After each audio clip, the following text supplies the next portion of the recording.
Mac, Trevor Noah has totally won the week, absolutely crushing it. He said, I know people were praying for Texas to go blue, but not like this. I mean, is it too much to ask for just one apocalypse at a time? Some people are putting up scotch tape and blankets. That's not how people should keep heat in their house. That's how you hide the weed smell from your RA. Love it. The main reason Texas has plunged into darkness is that its natural gas industry has been crippled by this storm, and that might have been preventable, except that Texas deregulated its power supply in the 90s, which was clearly not the wisest decision. I mean, trust me, as a man who lived through the 90s, you should probably rethink most of the decisions you made in that decade. Trevor again.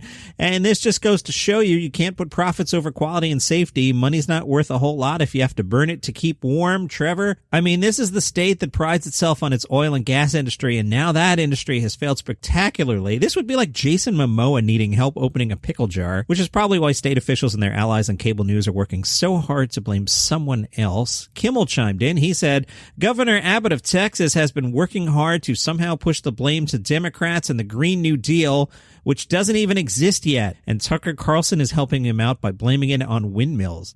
I saw someone, I think it was Dan Rather, tweet pictures of windmills working just fine in Antarctica. And speaking of Dan Rather, he tweeted this, blaming the Texas power outages on things like the Green New Deal is like, sorry folks, I don't have a folksy analogy. Wow, when Dan Rather doesn't have a folksy analogy?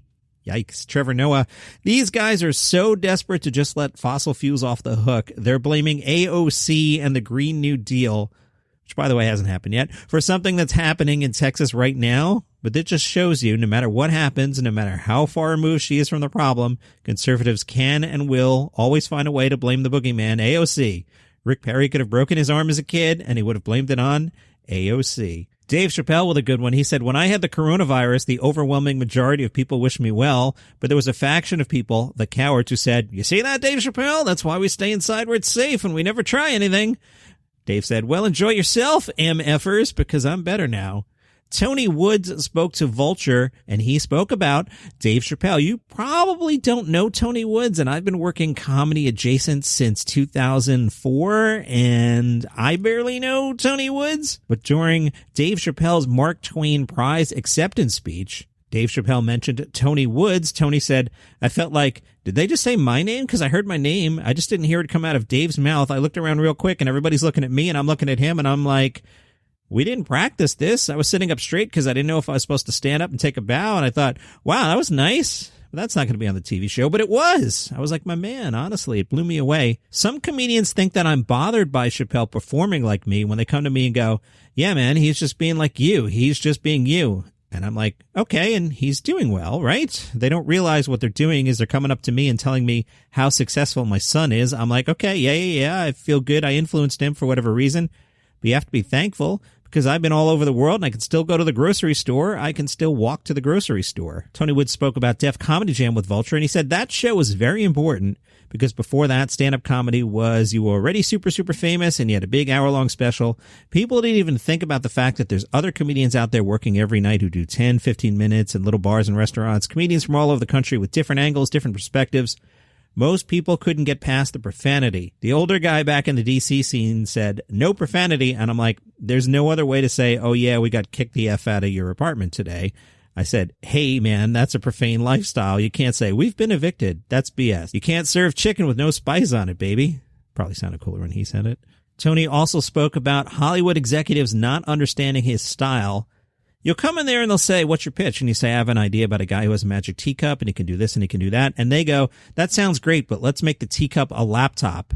Shut the F up, right? I had a meeting with HBO once and I was with the head of comedy programming, but I had a treatment about a funny dental office. It was the same vein as MASH, but a dental office. And he sat there and he said, traditionally medical shows don't do well. My manager was sitting there all nervous, and I'm like, yo, let's go get something to eat. The manager was like, what? And I'm like, the dude just told me MASH, General Hospital, 911.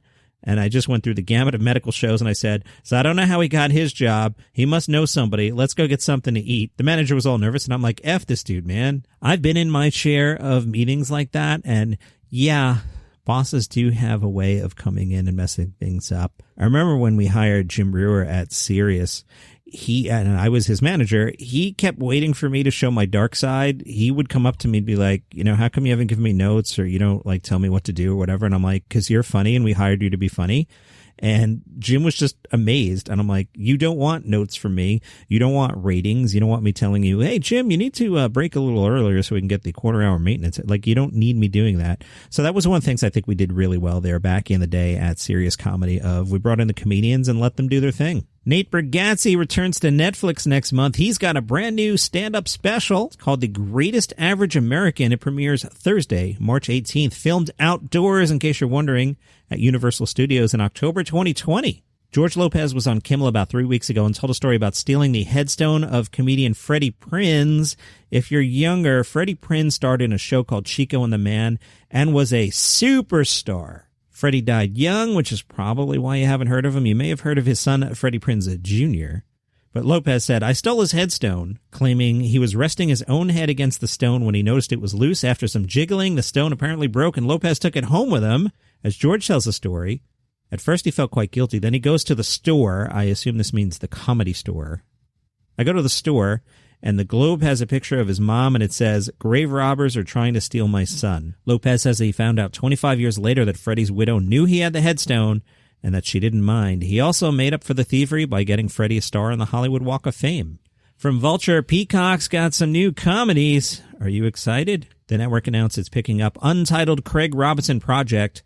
So what is Untitled Craig Robinson Project? Well, it's a comedy that is, quote, a comedy about class, capitalism, and one man's quest to achieve the American dream, and also about hunting really big snakes. Peacock has also added Bust Down, a comedy about casino employees, executive produced by Lorne Michaels and starring SNL's Chris Redd, Sam Jay, Langston Kerman, and Jack Knight. It's got Lorne Michaels behind it, so that'll get a full run there. Let's do some house cleaning. Tomorrow on the podcast, I'm going to celebrate Adam Sandler yet again.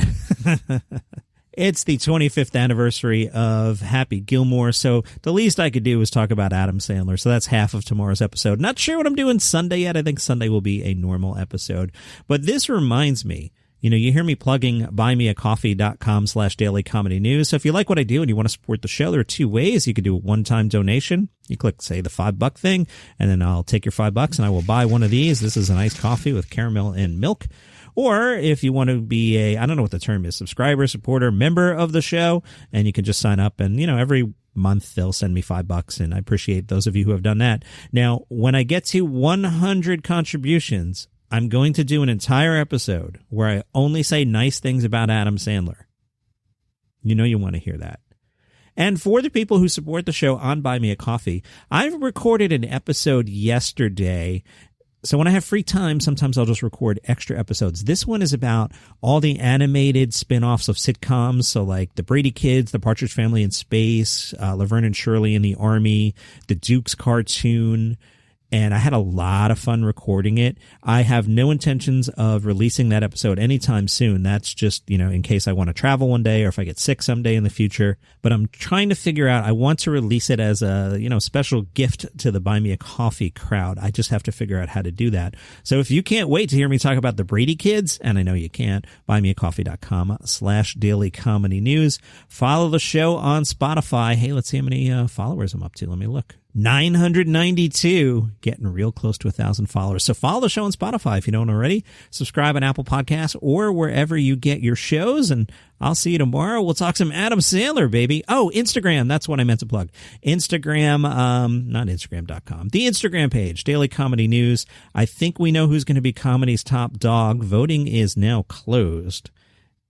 The battle was John Mulaney versus Bill Burr. If you paid attention all week, I think we know who's going to win. Sometime on Sunday, I will post the new contest on the Instagram page at Daily Comedy News, and I'll tell you the matchup on the podcast on Monday. But like I said, Sandler tomorrow, Sunday, I don't know.